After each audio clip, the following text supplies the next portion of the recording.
George, way back in 2016, I had a past that I cannot change. When you met me, I wasn't in my best state. I arrived to you like a mishandled box, with tears and dents on the edges. You met me at my worst, and you handed me your best.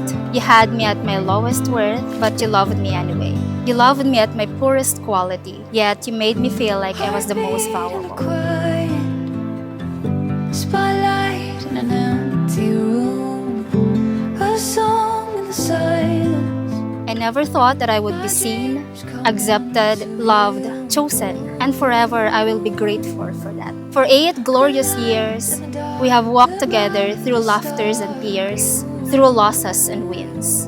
With each day, my love for you has deepened in ways I never thought possible. The journey that we have had has led us to this day. I promise to love not just the man you are now, but also the man you will become tomorrow and every day after that. You'll never be the same. The start of my heart. George, mula sa sandaling nakilala ka, alam kong magiging espesyal ang ating kwento. Isang timpla ng pagkamalikhain, puso at walang katapusang paglalakbay. Sa loob ng 8 taon, ikaw ang isa sa malaking naging inspirasyon ko. Sa mga bawat sandaling kasama ka ay isang magandang guhit na nabigyan ng buhay, kung saan ang pag-ibig ang siyang nagbigay kulay sa ating pagsasama. Nakilala kita bilang isang manunulat. Ako naman na isang hamak na kartunista. Way back 2016 sa universidad kung saan tayo nagtapos. Sanay akong gumuhit ng mga karakter. Pero ikaw, George, ipinakita mo sa akin kung paano bigyan ng lalim ang pinakasimpleng mga sandali. Stories being written right now. I vow to be patient with you, to comfort you in times of fear, to share in your joy and ease your burdens when life feels overwhelming. I promise to stand by you, to cheer you on in your successes, and to hold your hand through every challenge we face together. So here and now, with everyone as our witnesses, I promise to give you all of me. I promise to love you deeply, care for you selflessly, respect you always, and stand by you through every step of this journey we're about to take together.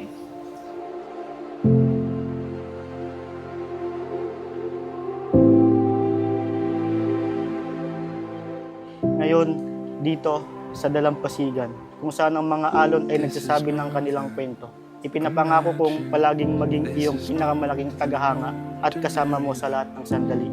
Pangako kong pupunuin ang ating mga pahina ng mga kwento, iguhit ang mga mahalagang oras, at tulungan kang magsulat ng mga susunod na kabanata. Ipinapangako kong makikinig sa iyong mga salita. Didn't realize this could happen. Oh, the grace would be enough.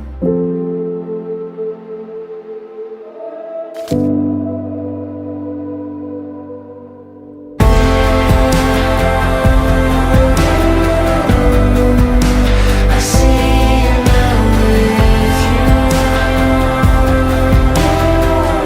You'll never be the same. The start of my heart, a river washing over me. Way back 2016, nagkakilala kami sa school. Isa siyang manunulat that time, and ako naman ay isang editorial cartoonist. Nagkakilala kami sa school publication.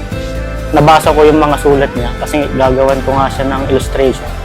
Then nung nag-start na kami mag-work, magkalayo kami ng pinagtatrabahoan. So yung distance din talaga yung naging malaking impact dun sa relationship namin.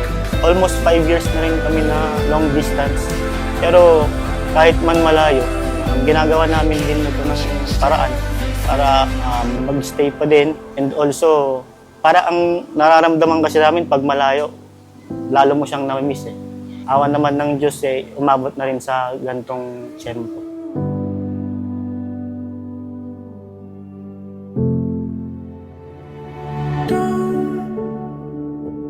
Tell me to calm down. Look all around us here. We met way back in college, year 2016. Parehas kaming member ng campus journalism na club. I was the editor-in-chief and then he was the editorial cartoonist. We started out as friends and then the rest is history. Actually, in terms of ligawan, wala talagang ligawan na naganap. Ano lang siya, nagka-developan lang kasi nga we were friends, we worked sa same org, and then nag-click lang kami, and then that's it. First meeting namin nung nagkaroon kami ng after the screening for Campus Jorn. After that, doon ko siya na nakita. And then, ang unang interaction namin is yung contest day. Hinihingi ko yung t-shirt niya kasi malaking t-shirt na napunta sa akin.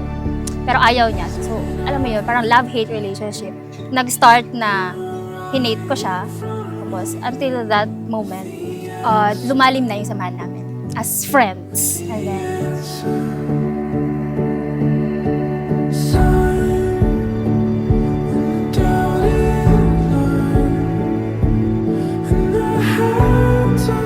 feeling namin, hindi namin siya kakayanin before.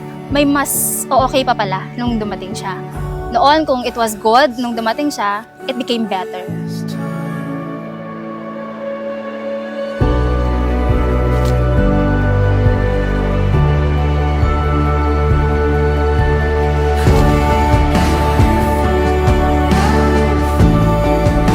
Nangangako akong ipagpapatuloy ko lagi ang ating pahina. Hindi titigil sa paglikha at gugulin ang bawat kabanata ng aking buhay na mamahalin ka kaysa sa mga nagdaan. Sa buong pagmamahal sa aking puso, pipiliin kita ngayon at magpakailanman upang maging kapwa sa mga napakagandang buhay na ito. George, lagi mong tatandaan, inumpisahan kong ikaw, tatapusin kong tayo.